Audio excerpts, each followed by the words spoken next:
Episode of WTH is brought to you by Squarespace. From websites and online stores to all the marketing tools and analytics, Squarespace delivers it in an all-around package so you can build an easy, streamlined, and beautiful online presence.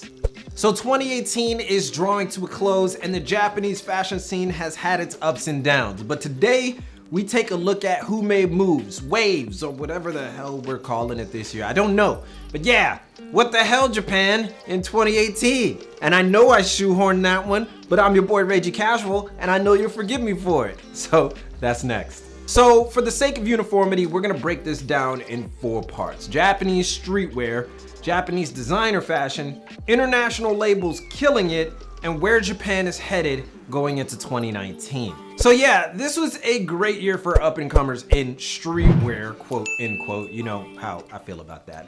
And a few lesser known OGs as well made some moves. Most of us know Verdy made huge gains with his Girls Don't Cry and Wasted Youth labels, clocking in collabs with Undercover, Undefeated, and even Hypebeast, among others. Looking at him to continue to push going forward into 2019, as I'm sure he has a whole host of things lined up. Next up, we got FR2, or fucking Rabbits, by Vanquish brand runner Ryo Ishikawa, really turning up the popularity on the label, launching locales in Japan and across Asia. Skolak was hot earlier this year with a few notable collaborations, but tapered off a bit at the end. And Human Made picked up the pace with several notable releases, including a KFC collab, which is hilarious because chicken, all right? But also an NERD collab that was pretty dope, all things considered. I even got a shirt for myself.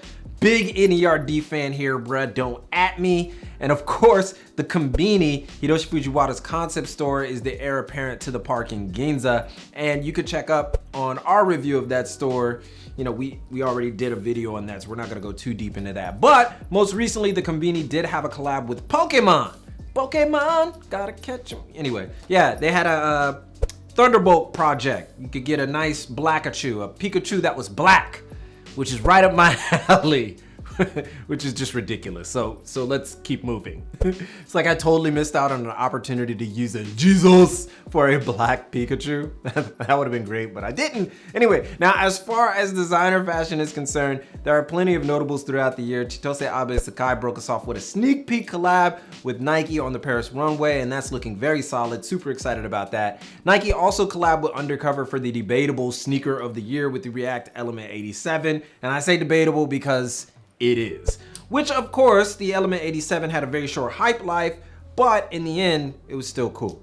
However, top billing has to go to 2 designers coming out of Japan. One in Masayuki Ino, who won LVHM's Emerging Designers of the Year award. And while the industry still considers Ino's designs streetwear, one look at it and you'll understand why the fashion industry has no idea what the hell streetwear actually is. They're just like, yeah, that's streetwear, whatever. It doesn't look like what we do.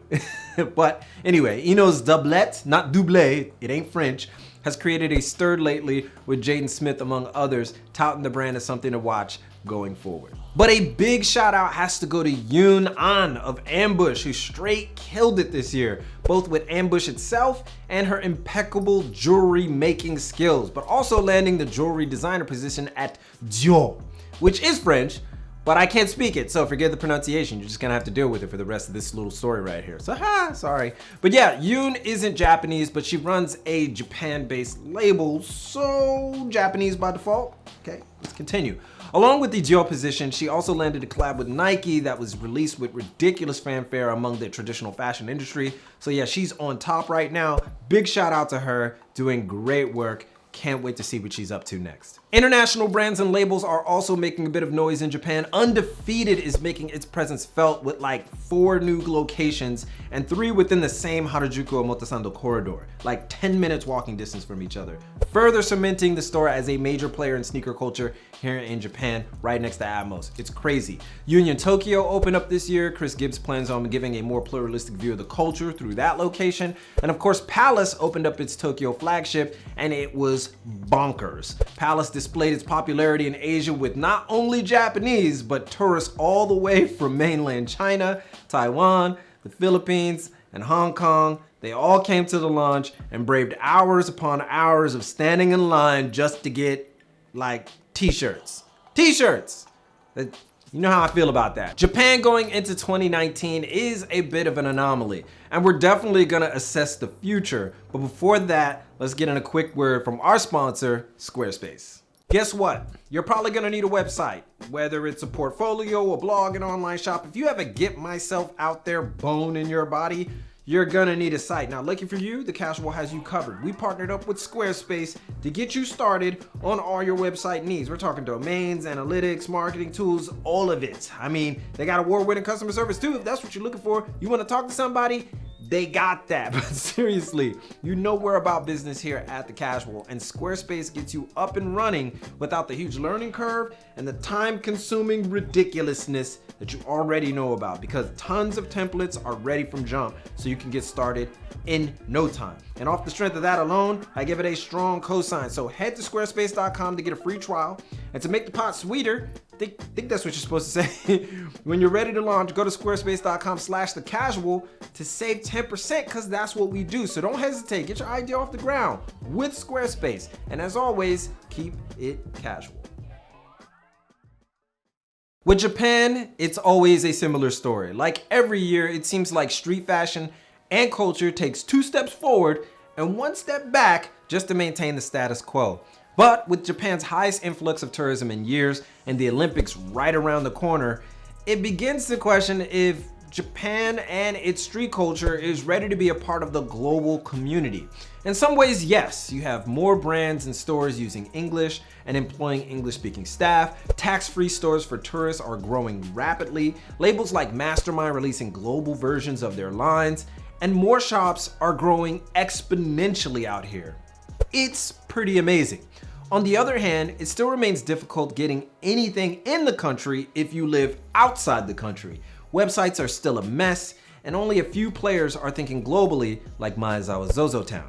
But in 2019, we're expected to see a new Parco in Shibuya and more designers from Japan hitting the runway in Paris. So the star is definitely shining brighter. But until huge strides are made socially and the misconceptions are shed, we could be in for more of the same. And implementing things like Cool Japan, which is like, seriously, Cool Japan is like the government's plan on making Japan more appealing outside of like anime and like ninjas and stuff. Yeah, that can't be the only way Japanese culture and Japanese street culture is presented. And of course, we'll do what we can here at The Casual, but Japanese tend to be pretty fickle about things they don't get completely. Remember, it took years for them to catch on to Facebook, and the same goes for Instagram. We're actually in the golden age of Instagram in Japan right now. But once they do get it, they learn quick. So here's hoping things become even more dynamic in Japan come 2019.